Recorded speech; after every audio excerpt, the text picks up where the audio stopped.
ጠቅላይ ሚኒስትር አብይ አህመድ በብሔራዊ ምክክሩ ላይ ሁሉም ዜጋ የድርሻውን እንዲወጣ ጥሪ አቀረቡ።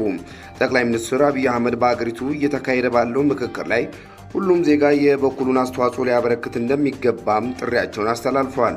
ጠቅላይ ሚኒስትሩ ባስተላለፉት መልእክት ብሔራዊ ምክክሩ በዋና ዋና ሀገራዊ ጉዳዮች ላይ የጋራ መግባባትን ለመፍጠርና ዘላቂ ሰላምን ለማምጣት ትልቅ ዕድል አለውም ብሏል።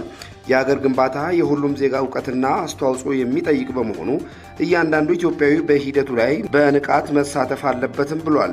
በተጨማሪም ያሉንን ልዩነቶች በጠረጴዛ ዙሪያ በውይይትና በሐሳብ የበላይነት መፍታት በቀጣዩ ትውልድ የምናስተላልፋትን ጠንካራ ሀገር ለመገንባት መሰረት የሚጥል ነው ሲሉም ተደምጧል።